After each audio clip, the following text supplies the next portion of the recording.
Hi, everybody. I'm Jeremy Pilarski, Vice President of Agent Experience at Remax Realtron. I'm joined by Remax Realtron Broker of Record, Alex Pilarski, and Remax Realtron GM and COO, Cam Forbes. Excited to chat with you guys about 2022 and beyond. Let's start with the market, guys. Cam, we know the market's super hot right now. What do you think is going to happen for the rest of 2022? Yeah. So the theme, thank you very much, Jeremy. Great to be with you. The theme of 2022 is a lack of supply. So we don't have enough supply in the market. So prices are going to be going up in 2022, just like they were in 2021. It's a great time to sell. So that'll be the thing, is to get folks who want to sell and to get some more supply in the market. But we have fundamentally a shortage of a supply of homes in the GTA. Alex, what's that going to do to prices, and is that going to change at all?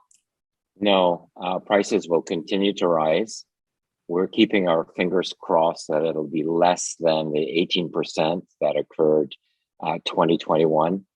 But as Cam pointed out, with the lack of supply and the huge demand, Canada this year will let in 430,000 immigrants. Last year was 410,000.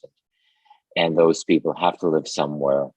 And unfortunately, we've had a building shortage or not enough units being built for the last 15 years. And it's just catching up with us. So right. Yeah, prices will go up. I'm hoping it'll stay between 10 and 12%. But if it's like last year, I really wouldn't be surprised. Yeah, I think we all predicted last year. We under-predicted, even though we predicted a super strong real estate market. I don't think anyone predicted price growth near 20% like it was. Yeah.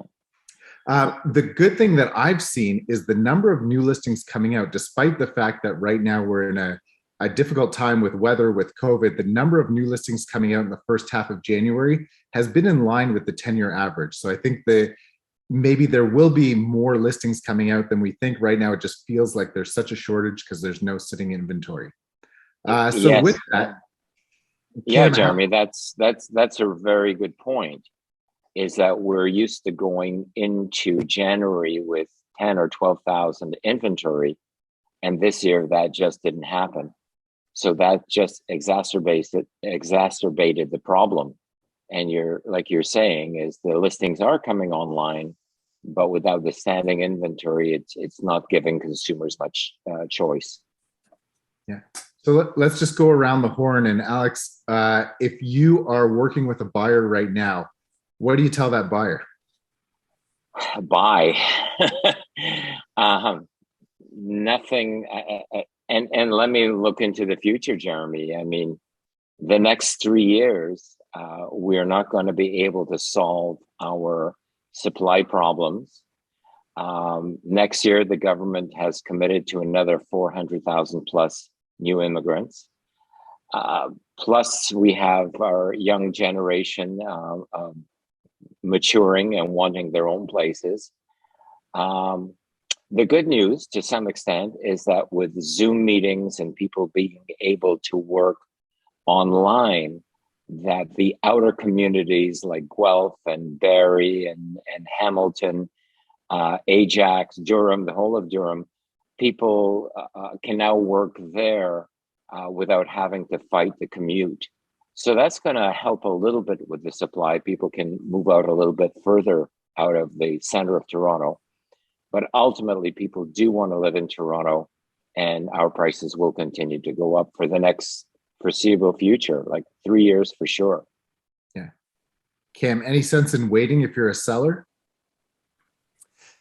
Yeah, I certainly wouldn't wait. Right now, I would say to a seller that what you want is fewer competitors, and there's very few competitors right now. So I think the question in many sellers' minds is, where am I going to go? So it's the buy question, which you started with, Alex, right? And so my advice to buyers, which are sellers too, is make sure you're dealing with a professional Remax Realtron agent who's got you qualified, ready to go with the biggest down payment, certified check, will position you, will do the extra things to position you higher than other competing offers.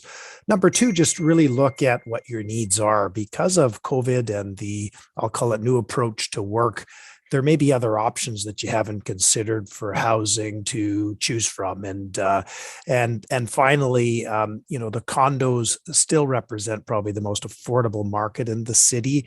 And it would be wrong to assume that people are leaving the city. It's still a great thing, as Alex is saying, to live in the city. It's where the action is, the restaurants, all the rest, and there will be strong demand there. And finally, for renters, right? Take a look, talk to a realtor, a Realtron realtor, and really do the math, because in most situations, it's better to own than rent right now. And rents are going up. They're going up at big numbers over the next few years. And it's much better if you can own and have that security of tenure and that control over your costs versus the rental market. So those would be my bits of advice for people right now in the market, Jeremy. And what I'm seeing, Cam, is a resurgence of Airbnb. I mean, I have knowledge of people who have condos, small 600 square foot condos in a middle class, nothing fancy, not at Yonge and Eglinton or not downtown Toronto, just in nice neighborhoods, getting $4,000 a month. Yeah. As Airbnb, because there is a shortage and visitors have to stay somewhere. So there's those kind of investment opportunities. But I think if I were to say something, despite the fact the market being tight, real estate agents are like other professions. What I mean by that is there are surgeons who are fantastic and do amazing surgeries, and there are other surgeons who aren't so good. I just watched a show on TV, Dr. Death. He was a doctor who killed people. So where the analogy is our agents are well-trained full-time professionals. There are a lot of agents. The Toronto Real Estate Board now has 62,000 real estate agents, out of which probably 60% did less than 2 transactions last year. So not all agents are the same, and you have to make sure you deal with a full-time professional and with a company that's committed to your success. I mean, at our place, we have planned for COVID, even though some of our offices are closed because of security reasons, safety reasons. We're still open for business. We're still booking appointments. We're still processing transactions. So I think the key is you need the right agents working for you to help you find that good deal, to help you get the most from your home. And that's a RE/MAX Realtron professional. Great. And the last point I want to make for buyers and sellers before we go on is really, and it's a question, what's going to happen with interest rates? I think we're all saying that they can't stay this low for a long time. I'm hoping they're going to gradually increase over the next 2 years, but people are afraid of inflation. They're afraid of interest rate changes. What should people do? It's so enticing to take a variable mortgage rate right now. Should people be locking in? Should people be paying off more of their mortgage? Any thoughts, Cam? Yeah, so for those that can afford a little bit of up and down with rates, it's always cheaper long-term to take a floating, right? It's always less expensive. So if you line up 20 years and you say someone locked in 5 years and did it every 5 years 4 times, and you had somebody on a floating the entire period, the floating will always pay less. And so it's always a more cost-effective way to go. But you don't have the security of your payment. It could go up, it could go down during the period. So it really depends on the individual, their financial situation, and how much they can afford to have some flexibility. 5-year rates are fantastic right now, so you can't go wrong there. And floating rates are fantastic right now. So either is great depending on your circumstance. Yeah, when rates were 2%, I thought it's unbelievable. It can't be lower. Now, variable rates around 1.1 to 1.3%, depending on the type of mortgage. It's really unbelievable. Yeah. Good. So with that in mind, a lot of people who are watching this are agents. What are your tips for agents? Alex, I'll start with you. What should a real estate agent right now be thinking about, be doing, and how should they be working with their clients? There's no question what we all need is inventory. Excuse me. So you have to focus on getting listings, speaking to people, and staying in touch with your customers. 65% of our business is repeat and referral. which means our clients love us and do a great job. But if you're not staying in touch with your clients, they're not going to remember you. So call your clients, remind them that you're in real estate, and they all have questions, whether the questions are about interest rates or what the future will hold. We are people. So do that and be in touch with the people you know. Great. Cam?